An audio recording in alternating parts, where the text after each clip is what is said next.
15-20 second से प्रारंभ करके 1 मिनट तक इस प्रक्रिया को करें। हमारे योगाभ्यास के क्रम में जो प्रारंभ करते हैं हम सरल व्यायाम से करते हैं ताकि हमारा शरीर योगासनों के लिए, प्राणायाम के लिए और ध्यान के लिए तैयार हो जाए। सरल व्यायाम के लिए फर्श पर पैर से घूमें तो थोड़ा नीचे की तरफ आगे। ये करीब हम 5 मिनट से 10 मिनट तक करेंगे।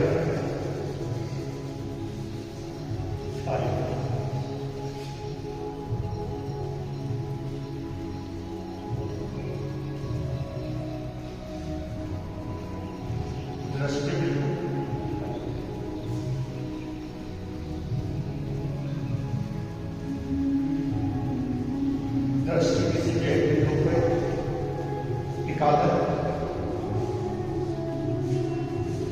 गति के साथ करना है, हंसते मुस्कुराते हुए करना है।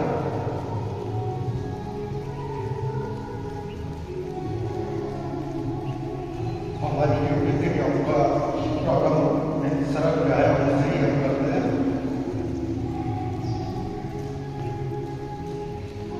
जब सांस फूलने लगे, थकान महसूस होने लगे, कुछ सेकंड के लिए रुक जाए।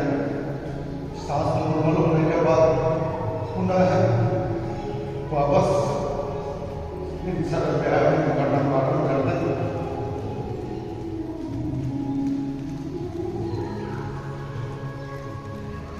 धीरे धीरे बढ़ाना है।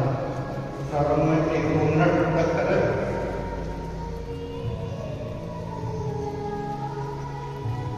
एक सप्ताह के बाद आपका शरीर जब पूरी तरह से तैयार हो जाएगा व्यायाम के लिए, तो आप 5 मिनट से 10 मिनट तक इसको कर सकते हैं।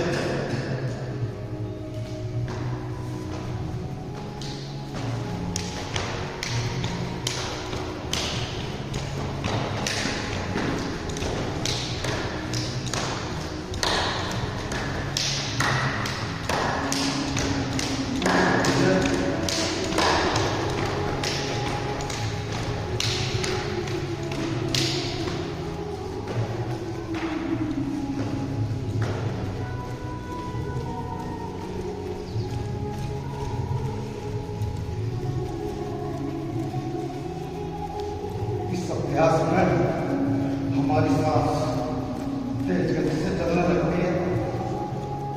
भस्त्रिका प्राणायाम स्वाभाविक रूप से होने लगता है।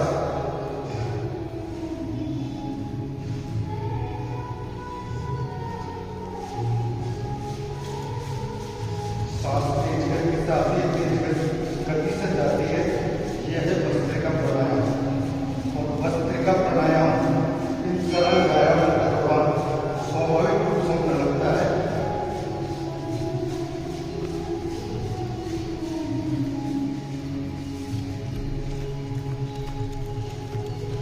शरीर को पूरी गति से गतिशील रखना है।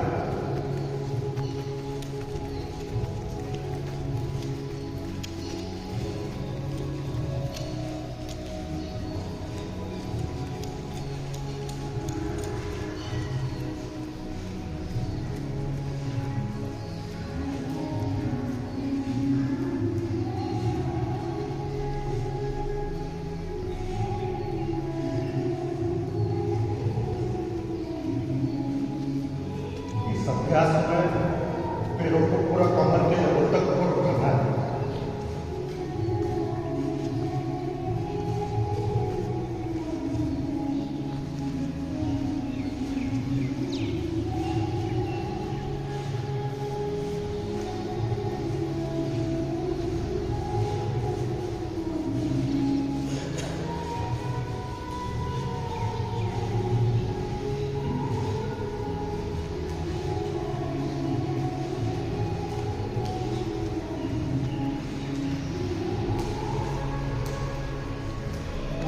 के साथ, पूरी गति के साथ सरल व्यायाम करना है। अपने पूरे ऊपर जितना ऊपर तक आ सकते हैं।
एड़ी को बाएं पैर की जंघा पे लगाना है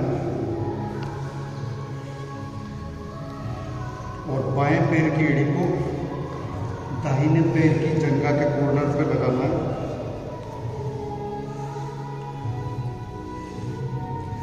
प्रारंभ में जितना बैठ सकते हैं, जितना आसानी से कर सकते हो उतना आसानी से करना है। धीरे धीरे अभ्यास से पद्मासन में आप सहजता से बैठने लगेंगे। कितनी भी देर तक पद्मासन में बैठ सकते हैं। पद्मासन में हमारी आकृति कमल के पुष्प के समान हो जाती है। पद्मासन यानी पद्म का आसन, पद्म यानी कमल। हमारा शरीर कमल की आकृति में हो जाता है। ध्यान लगाने के लिए, प्राणायाम करने के लिए ये सर्वोत्तम आसन है। कितनी भी देर तक हम इस आसन में बैठ सकते हैं।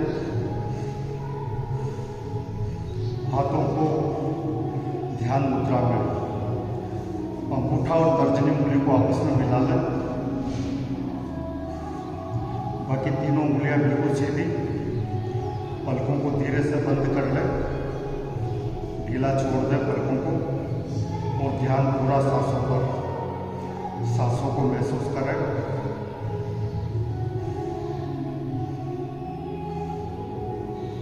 हर सांस में शांति,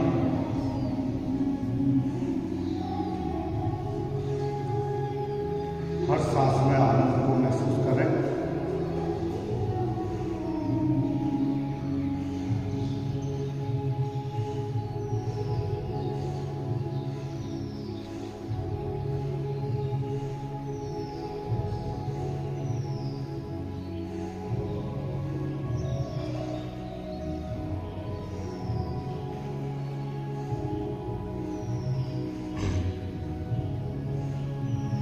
रीढ़ की हड्डी बिल्कुल सीधी लेकिन तनाव मुक्त। रीढ़ की हड्डी में कोई तनाव नहीं होना चाहिए। रीढ़ की हड्डी सीधी हो, शरीर बिल्कुल सीधा हो लेकिन तनाव रहे।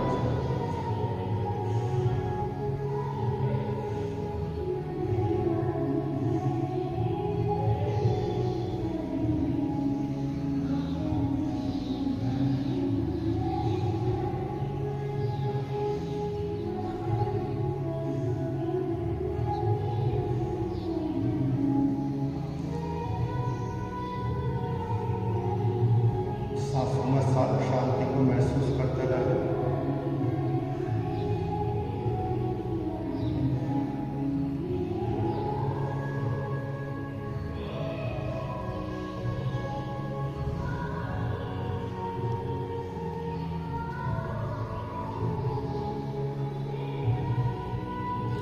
पद्मासन की अवस्था में ही हाथों को ऊपर करते हुए हाथों को और सर को जमीन पर टिकाना है। यह है योग मुद्रा। जितना झुक सकते हैं उतना ही झुकाना है। कठिन अवस्था है। धीरे धीरे अभ्यास से पूर्ण स्थिति तक आप पहुंच जाएंगे।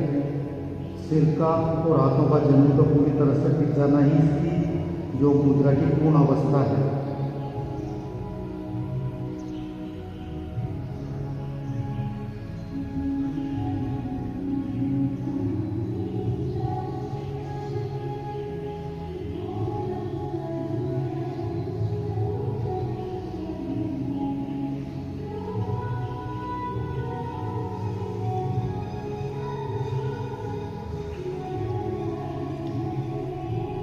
पद्मासन में पुनः आकर हाथों को प्रणाम मुद्रा में रखें। हाथों को प्रणाम मुद्रा में हृदय के पास सांसों को महसूस करते रहें।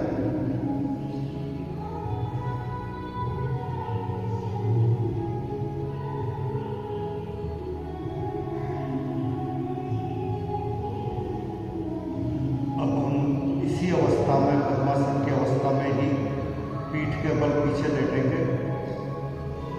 ये होगी मत्स्यासन की अवस्था। मत्स्यासन के लिए पद्मासन में पीठ के बल लेट जाएं।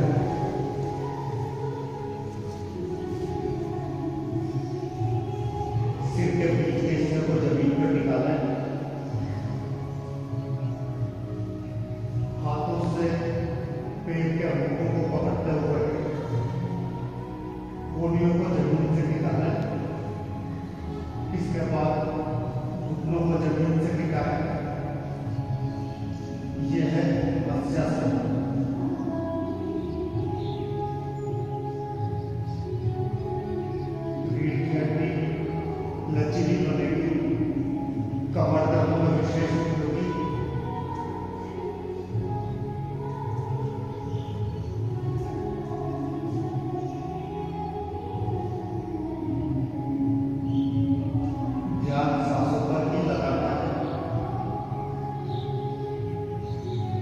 की हड्डी के पृष्ठ भाग पे भी ध्यान लगा सकते हैं जहाँ खिंचाव उत्पन्न हो रहा है।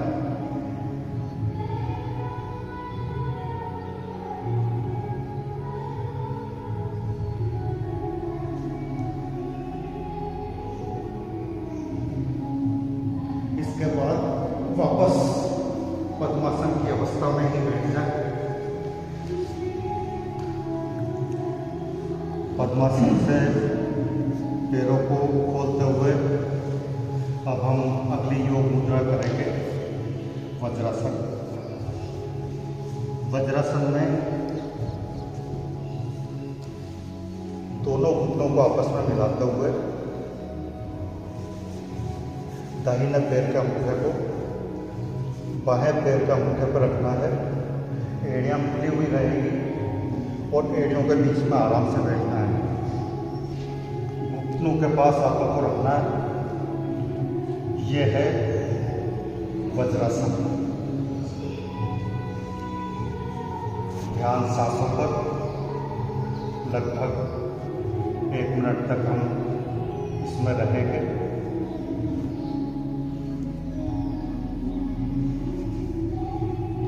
सांसों को महसूस करते रहें।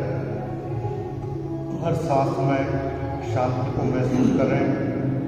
हर सांस में आनंद को महसूस करें।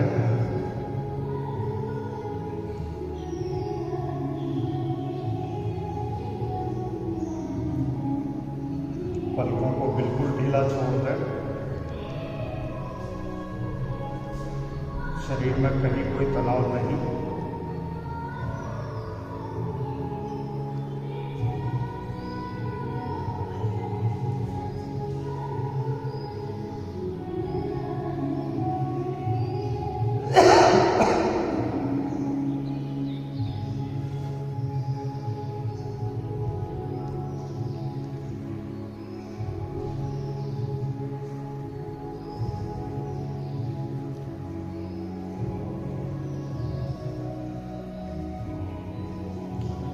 हाथों को ऊपर करते हुए सिर को और हाथों को नीचे टिकाना है।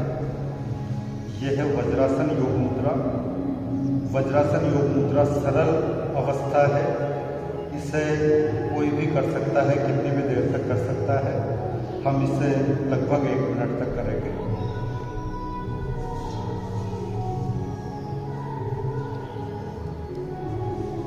ध्यान सांसों पर ही लगाना है।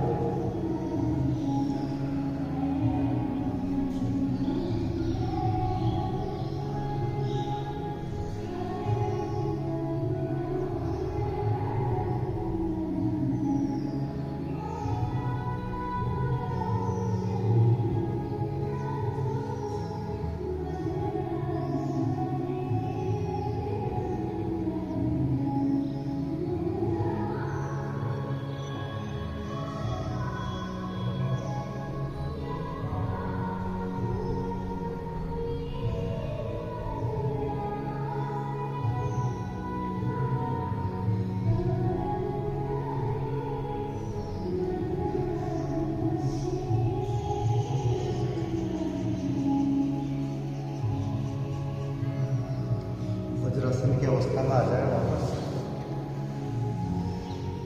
अब हम अगला योगासन करेंगे, सुप्त वज्रासन। यानी वज्रासन की अवस्था में पीछे सोना है। ये थोड़ा कठिन आसन है, आराम से धीरे धीरे करें। बहुत बहुत धन्यवाद। आइए आप रेगुलर 7 से 8 के बीच में लगभग हम रहते हैं।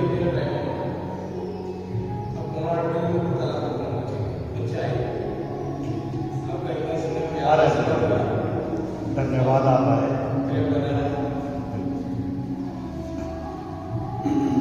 सुप्त वज्रासन में पीठ के बल लेटना है, झटके से नहीं करना है। जितना आराम से हो सके उतना ही करना है।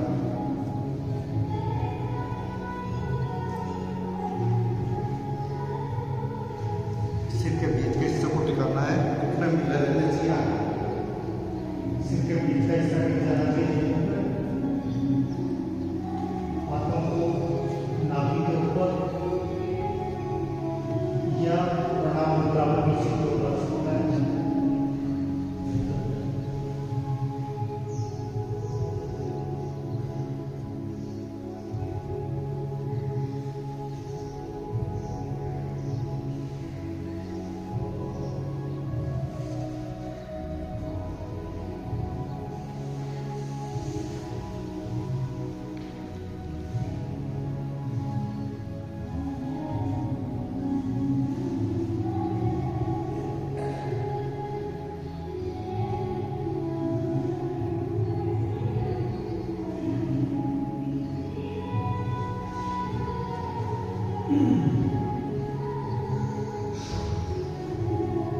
इसके बाद अगर बैठ सकते हैं वज्रासन में, तो वापस वज्रासन में बैठ जाए।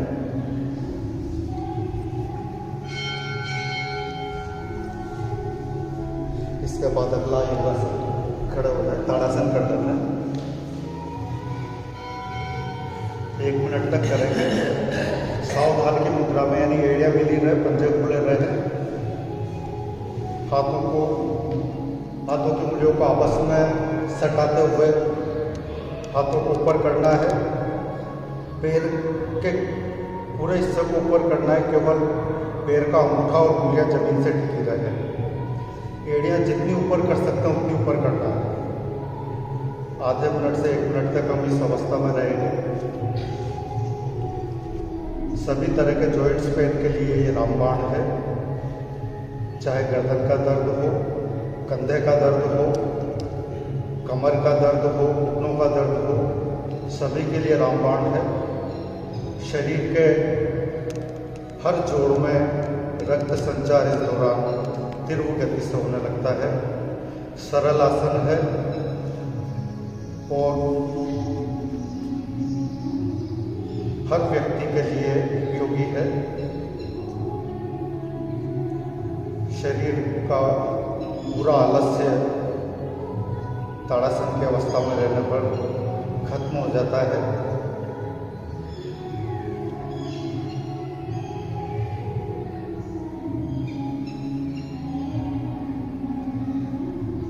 ताड़ासन का अभ्यास भी नियमित आसनों के अभ्यास में शामिल करना चाहिए।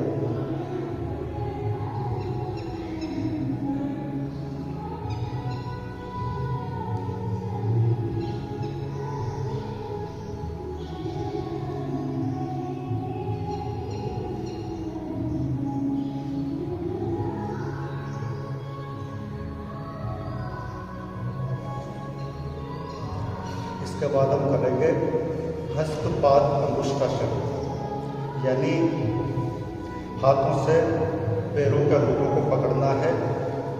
जितना झुक सकते हैं उतना ही झुकना है, घुटने मुड़ने नहीं चाहिए और शरीर को जितना नीचे तक ला सकते हैं उतना नीचे लाना है।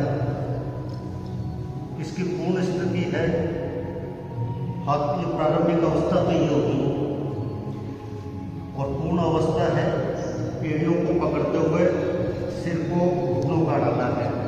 हमारे चतुर्वेदी जी इसको पूर्ण स्थिति तक करके बताएंगे। प्रारंभ में आप प्रारंभिक अवस्था तक कर ले, अगर घुटनों तक भी आप नहीं पहुंच रहे, ये पंजे एड़ी में रहने चाहिए सर।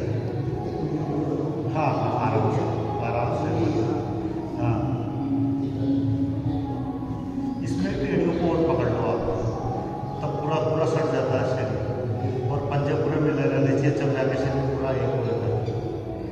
यह है इसकी हस्तपाद अंगुष्ठासन की पूर्ण अवस्था। 3-4 महीने के अभ्यास के बाद ही ये हमारा सिद्ध होता है। एड़ियों को पकड़ते हुए घुटनों के लगाना है। ये भी कर सकता, पहले एड़ियों को पकड़ो, घुटनों को सीधा करते हुए। कभी कभी इसको हाथ को घुमा के और पाँव को भी पकड़ा जाता है, जैसे मतलब ताकि जितना भी हो सके ये बेंड हो जाए और हाथ फ्री। 60 से ऊपर की अवस्था है सर की, लेकिन उसके बावजूद भी शरीर को बिल्कुल लचीला बना रखा है। हर योगासन को पूर्ण अवस्था तक आप करते हैं और सभी योगिक क्रियाओं का पूरा अनुभव है आपको। हमें चतुर्वेदी जी की सेवाओं का भी पूरा लाभ मिलता रहेगा। इसको आधा 1 मिनट करें, अपना तक तो हाथ लगा ही जाए, जितना कोशिश करें उतना सीधी रहे।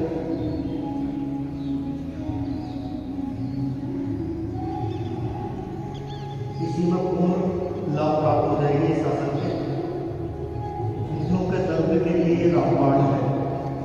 जिनके भी घुटने के दर्द की समस्या है वो इस आसन का अभ्यास नियमित करें। घुटनों का दर्द जड़ से खत्म हो जाएगा इस आसन के अभ्यास से। इसमें पंजे बिल्कुल मिले रहने चाहिए, पूरा एड़ी भी और पैरों का अंगूठे भी। उसके बाद अंगूठों को टच करना है, घुटनों को सीधा करना है, सिर्फ जितना नीचे ले जा सकता है ले जाना है।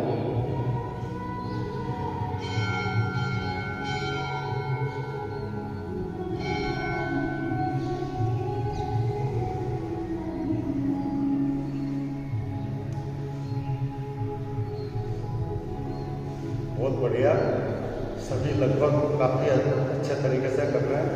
ये भी काफ़ी उपयोगी आसन है। इसके अलावा एक आसन और है, हथेलियों को जमीन पर टिका दो, ये पर्वतासन बता रहा हूँ। और ये जो पगथियाँ हैं ये भी जमीन पर टिका दो, ये है पर्वतासन। इसकी पूर्ण अवस्था है हथेलियाँ पगथियाँ दोनों जमीन पर टिक रहेगी, बीच में इसका पूरा ऊपर उठा रहेगा। देखने में सरल है लेकिन काफ़ी कठिन आसन है। पूर्ण स्थिति में अगर आते हैं तो काफ़ी आप लोग करके देखें।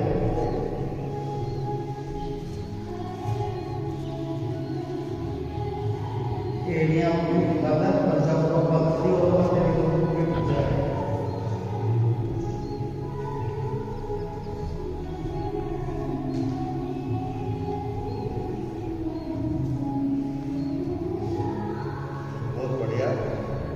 एड़ियाँ टिकाने की कोशिश करें, जितनी नीचे जा सकती है उतनी ले जाए। एड़ियों को भी धीरे धीरे टिकने लग जाएगी।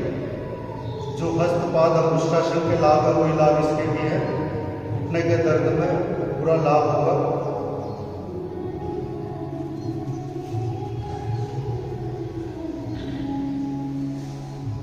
इसके बाद एक आसन हो चक्रासन, जो हमने पहले नहीं किया था। कठिन आसन है।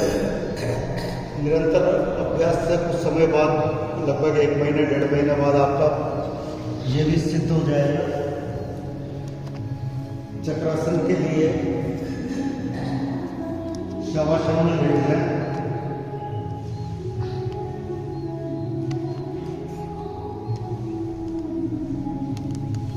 इसके बाद घुटनों को मोड़ते हुए कूलों तक ले आए। हाथों को सिर के दोनों तरफ रखें और हाथों और पैरों, हाथ और पैर पूरी तरह से जमीन पर टिके रहे और बाकी बीच का हिस्सा पूरा ऊपर उठ जाए। कमर दर्द के लिए रामबाण है, कठिन आसन है। निरंतर अभ्यास से सिद्ध हो जाएगा।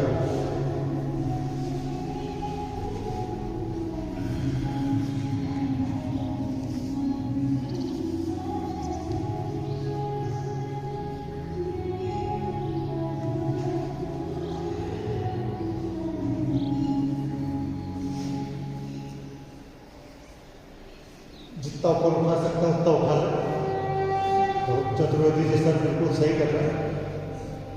राजेश जी का भी बिल्कुल पूर्ण स्थिति तक हो रहा है। बालचंद जी का थोड़ा सा ऊपर उठा लो, बालचंद जी तो आपके पूर्ण स्थिति तक आ जाएगा। और चक्रासन का ही एक तरीका और है। हम खड़े होकर, जो लेट के किया ना वैसे खड़े होकर भी चक्रासन को कर सकते हैं। मैं खड़े होने का मेरा अभ्यास नहीं है, बाकी दीवार के सहारे में इसको कर लेता हूँ। हाथ पीछे लेके, हाँ, तो अभी मेरे को पूरा अभ्यास नहीं है। बाकी लाभ लेट के करें, खड़े होकर करें, पूरा मिलेगा।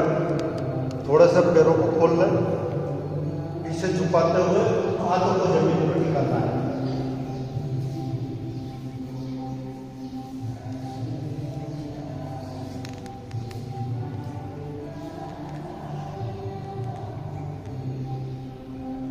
और वापस ऊपर आना है।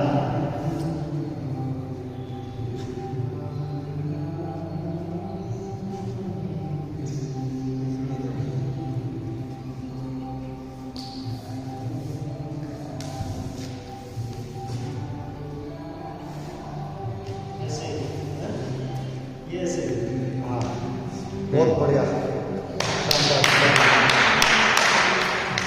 फिर गुड, वेरी गुड। ये चक्रासन के खड़ा होकर जाने ललित जी भी इसी तरीके से करते हैं। एक ये हाथ को यहाँ रख के भी किया जा सकता है सर, जैसे अपने हाथ को पीछे थमा के। इसमें क्या कमर में मोच आने का रहता है डर का, पर खड़ा होने का अभ्यास मेरा शुरू से ही रहा है, तो बाकी कुछ दिन पहले करना शुरू किया मेरा खड़ा होकर।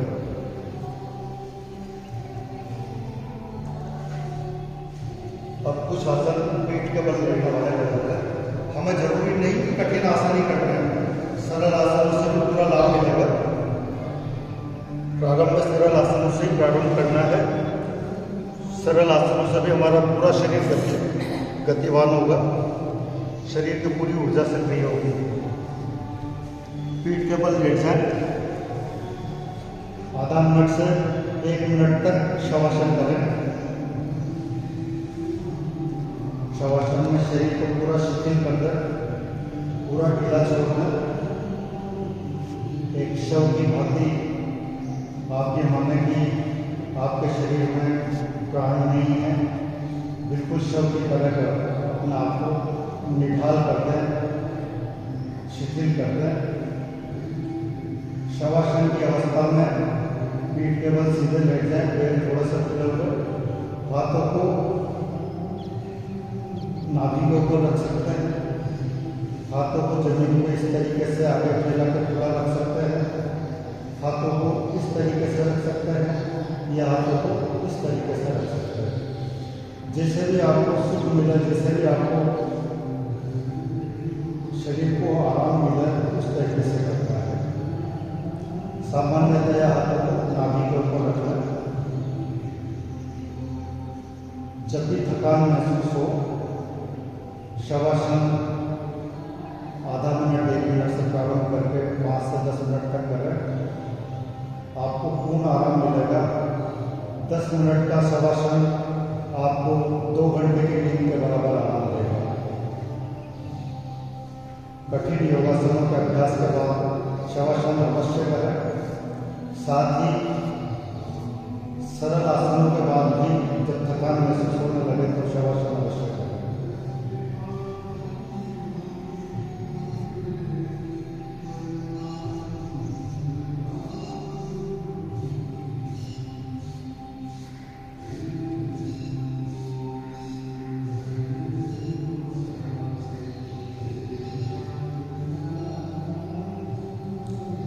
अगला आसन करेंगे तानपाद आसन। पीठ के बल लेटे हुए हैं, पैरों को, एड़ियों को, पैर के अंगों को मिला लें। पीठ तक का हिस्सा जमीन से टिका रहेगा, घुटनों को मोड़े बिना 8 से 10 इंच तक पैरों को उठाना। पेट रोगों के लिए उत्तानपाद रामबाण है। जितनी देर तक कर सकते उतनी देर तक करें। 5-10 सेकंड से प्रारंभ करके 1 मिनट तक पैरों की ऊंचाई 8 से 10 इंच होनी चाहिए। सबसे ज़्यादा स्ट्रेस 8 से 10 इंच की पेट की ऊंचाई पर आएगा। सारा स्ट्रेस पेट के ऊपर आएगा, पूरा खिंचाव पेट के ऊपर आएगा। ध्यान पेट पे लगा सकते हैं या सांसों पर भी लगा सकते हैं।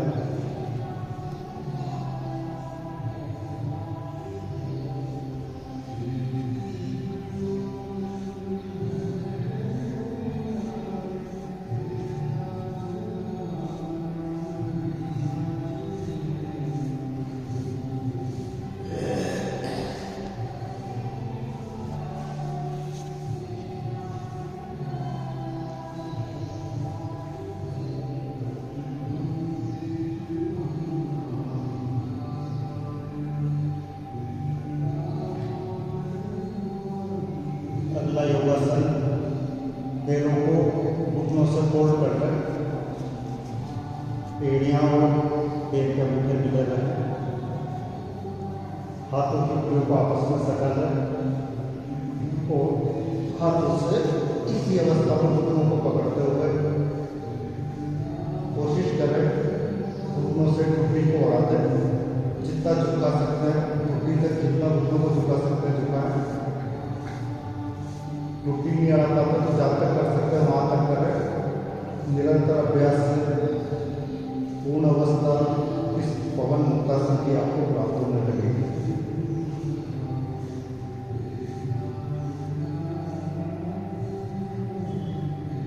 ध्यान सांसों पर।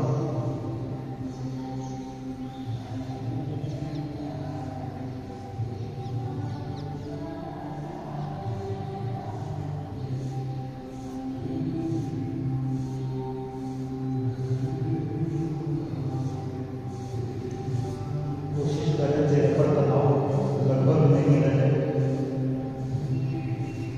शरीर के कहीं भी तनाव हो, कहीं भी खिंचाव हो, लेकिन चेहरा बिल्कुल तनाव मुक्त होना चाहिए। चेहरे पे कोई खिंचाव नहीं होना चाहिए। चेहरा बिल्कुल सामान्य, सहज, शांत और मुस्कुराते हुए हर योगासन को करना है।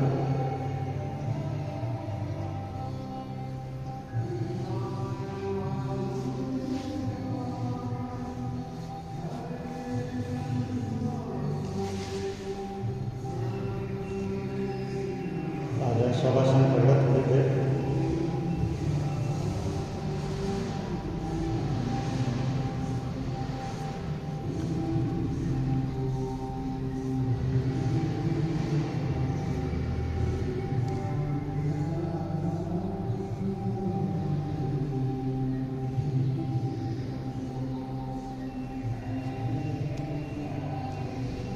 अगला आसन नौकासन।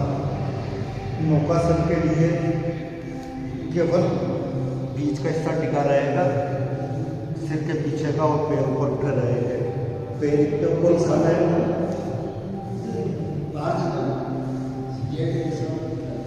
अच्छा, हाँ हाँ, आराम से। केवल बीच का हिस्सा टिका रहेगा।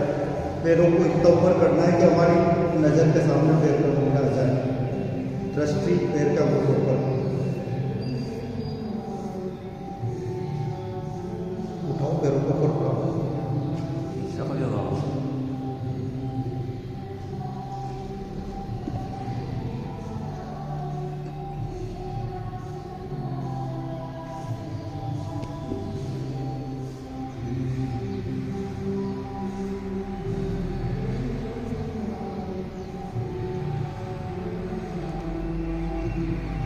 इसके बाद करवा सेतुबंध आसन। सेतुबंध के लिए हाथों से कलाई को पकड़ के पगथिया नीचे टिका लो।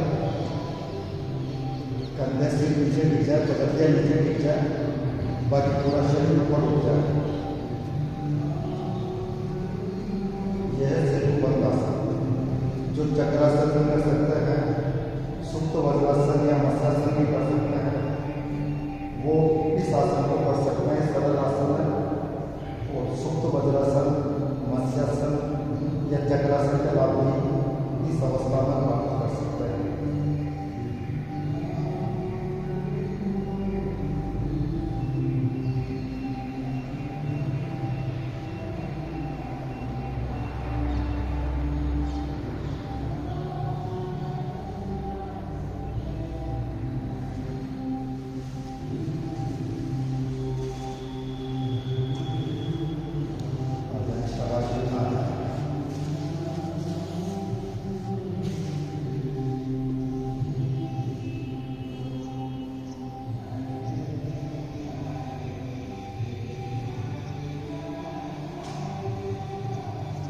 दीर्घ नौकासन या हृदय स्तंभासन।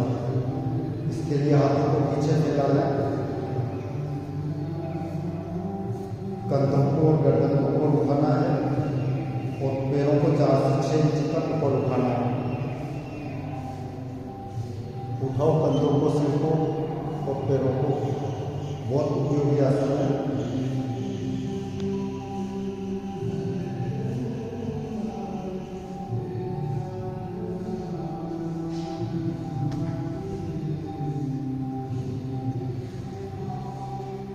बहुत बढ़िया।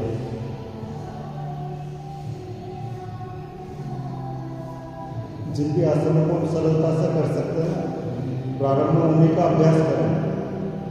कुछ आसन कठिन आसन होते हैं तो कुछ प्रारंभ में उनको कर लेते हैं, कुछ सरल आसनों को भी नहीं कर पाते हैं। तो हमारा शरीर जिन आसनों को आसानी से कर रहा है उन आसनों का अभ्यास जो सरलता से हम कर पा रहे हैं उनका प्रारंभ करें। धीरे धीरे जो भी कर पा रहे हैं वो आसन में हम पूर्ण स्थिति तक करने लग जाएंगे निरंतर अभ्यास से। हाँ बेटा आ जाओ।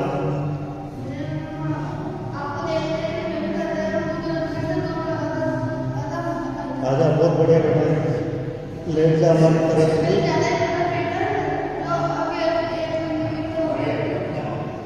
कौन आपका? हाँ बहुत बढ़िया बेटा। आया कर रोजाना आ जाया कर। 7 बजे आ जाया कर, फिर 8 साढ़े 8 बजे तक रहता है। अब अगला योगासन अर्ध हलासन करते हुए हम पूर्ण हलासन करेंगे। अर्ध हलासन में हम पैरों को ऊपर उठाएंगे, घुटनों को मोड़ेंगे और 90 डिग्री के कोण तक हम पैरों को रखेंगे। उसके बाद पैरों के अंगूठों को पीछे पैरों को ले जाते हुए पैरों के अंगूठों को जमीन पर टिकाना है। इस पूरी प्रक्रिया में घुटने नहीं मुड़ने चाहिए। हलासन से वापस शवासन में आने के लिए घुटने मोड़े बिना ही वापस आना है।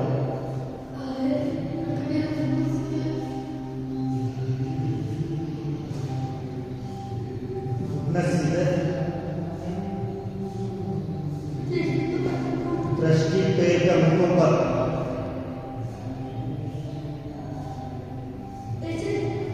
हाँ बहुत बढ़िया। थोड़ा वो कमर टिकाओ, थोड़ा नहीं कमर जमीन पे टिके नीचे जो पैरों को चाहिए। हाँ ये मेरे को लगवा। वापस शवासन में आ जाओ। हलासन इसके बाद थोड़ा विश्राम करके करेंगे।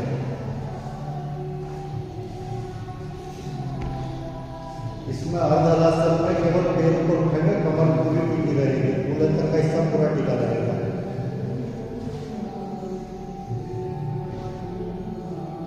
शवासन में विश्राम कर कुछ सेकंड कर लेते हैं, उसके बाद हलासन करेंगे। एक बार मेरे को देख लेना हलासन में, या चतुर्वेदी सर को देख लेना, उसी तरीके से आप लोग करना। पैरों को बिना घुटना मोड़े ऊपर उठाते हुए पीछे ले जाना है। हाँ हाँ बहुत बढ़िया। अब अंगूठों को टिका दो जमीन पे, घुटने में मोड़नी अच्छी है।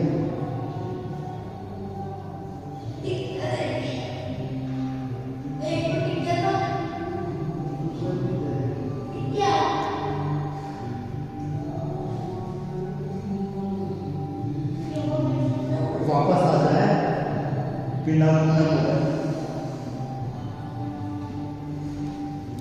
जितना हो आराम से कर लें। हलासन कठिन आसन है, निरंतर अभ्यास से पूर्ण स्थिति तक होने लगेगा।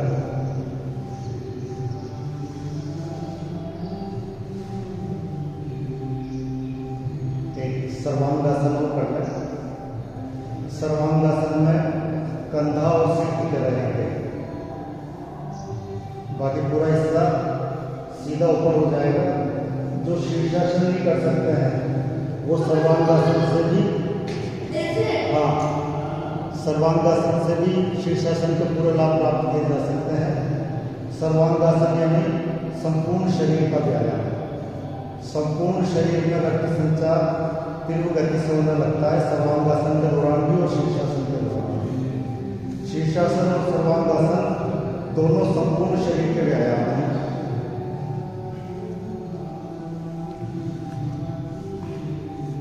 कंधे और सिर जमीन पे टिके रहेंगे, बाकी पूरा हिस्सा ऊपर हो जाएगा। दृष्टि पैर का ऊपर करो।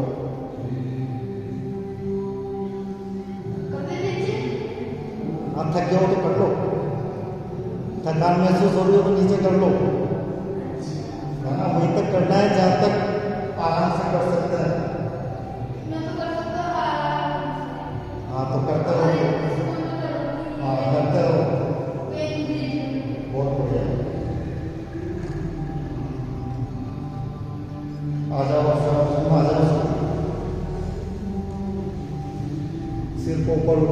घुटनों को मोड़े बिना सीधे करना है पैरों को।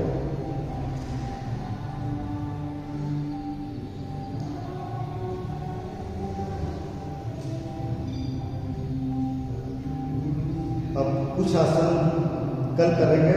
हमारा लक्ष्य है कम से कम हम 10 से 15 तक आसन रोज कर लें और 5 से 10 मिनट के सरल व्यायाम कर लें और 10 से 15 मिनट का प्राणायाम और ध्यान कर लें। तो शीर्षासन करेंगे। चतुर्वेदी जी हम दो तो कर ही रहे हैं, आप शायद आप भी कर सकते हो शीर्षासन।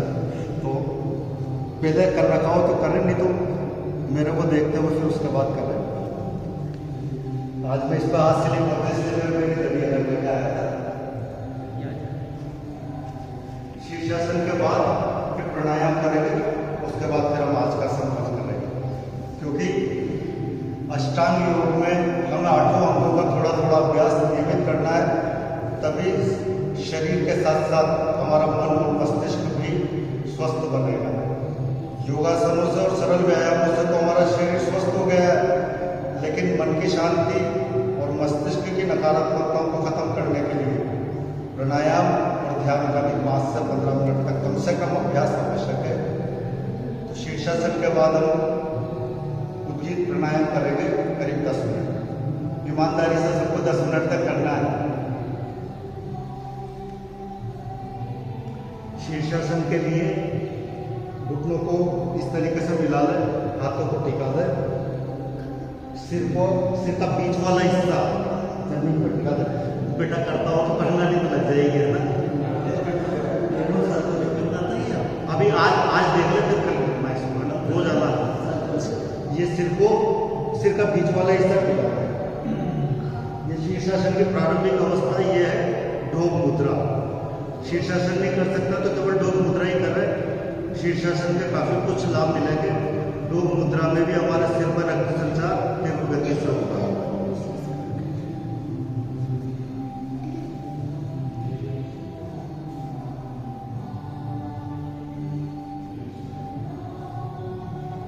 इस अवस्था में पैरों को ऊपर उठाते हुए कुछ देर घुटनों को यहाँ से मोड़ करके रखना है, उसके बाद पैरों को सीधा करना है।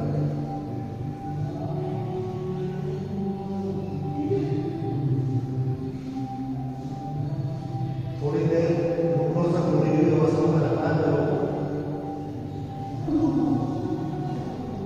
फिर उसके बाद पैरों को बिल्कुल सीधा कर देना है।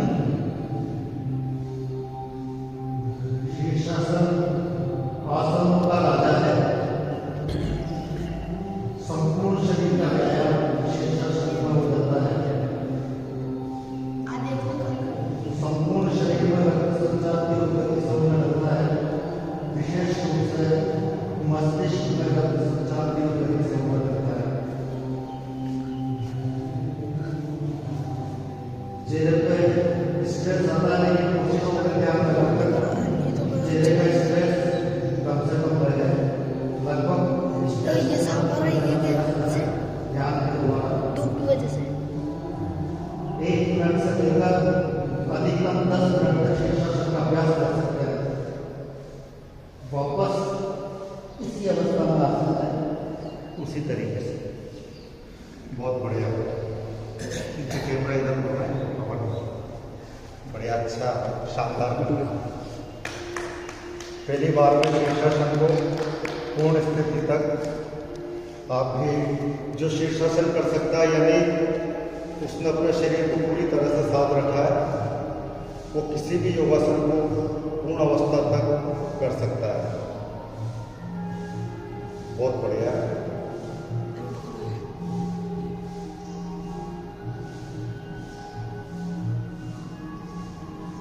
पहले करता था पर अब भूल गया। वापस सिखा देंगे तो भूल गया पहले रोज आना सब सिखा देंगे तभी सारा आसान। सबसे अच्छा आता था पहले मुझे स्कूल में सबसे अच्छा। अच्छा, या सर सिखाते थे फिर अब उसके बाद तो स्कूल में क्या सब जगह सबसे अच्छा करेगा अगर रोज आएगा। अब हम प्राणायाम कर लेते हैं। उज्जीत प्राणायाम करेंगे।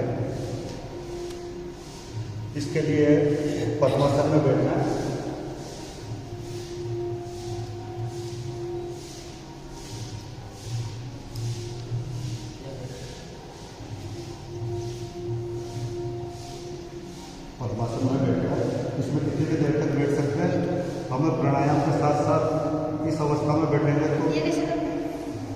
इसको है ना बायां पैर है ना उल्टा पाँव, ये वाला हाँ ये उल्टा पाँव, इसकी एड़ी को यहाँ जंघा के कॉर्नर पे लगाना है ना। अब इसको उठाओ और इसको इस जंघा के कॉर्नर पे लगाना है। फ्रैक्चर हो रहा था सच्ची में। फ्रैक्चर हो रहा था, मत करना। पट्टा कटा था इसका। हाँ तो अभी मत करना। अगर पैरों जिस अंग में अगर कोई रोग है या कोई चोट है तो उस अंग के व्यायाम नहीं करने चाहिए। तो वैसे नॉर्मल बैठ जाए, वैसे बैठ जाए। अब पद्मासन में बैठने से ध्यान प्राणायाम करते हैं तो जल्दी हमारा ध्यान प्राणायाम सिद्ध हो जाता है। उद्गीत प्राणायाम के लिए हम ओम का दीर्घ उच्चारण करेंगे। आंखों को बंद कर लेंगे, आंखों को प्रणाम मुद्रा में रख लेंगे और ओम का दीर्घ उच्चारण करना है। पलकों को बंद करते हुए बिल्कुल ढीला छोड़ देना है। पूरा ध्यान ओम के दीर्घ उच्चारण पे। फिर उसके बाद गहरी सांस लेनी है, फिर ओम का दीर्घ उच्चारण, फिर गहरी सांस लेनी है, फिर ओम का दीर्घ उच्चारण।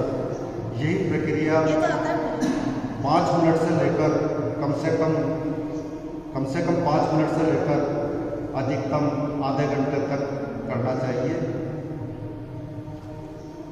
पूरा ध्यान ओम के उच्चारण पर।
ऊर्जा को अपने संपूर्ण शरीर में महसूस करें।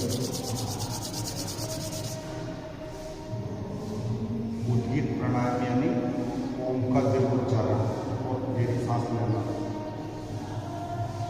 ओम का निरंतर जाप यानी भक्ति भी है, शक्ति भी है, प्राणायाम भी है, ध्यान भी है, व्यायाम भी है। अगर हम कुछ न कर सकें तो उद्गीत प्राणायाम का भी 5 मिनट से लेकर आधे घंटे तक अगर निरंतर अभ्यास करें तो हमारे संपूर्ण शरीर के रोगों से मुक्ति पा सकते हैं। तन मन और मस्तिष्क पूरी तरह से स्वस्थ हो सकता है। केवल ओम के निरंतर अभ्यास से, उद्गीत प्राणायाम के निरंतर अभ्यास से इतना उपयोगी है ये।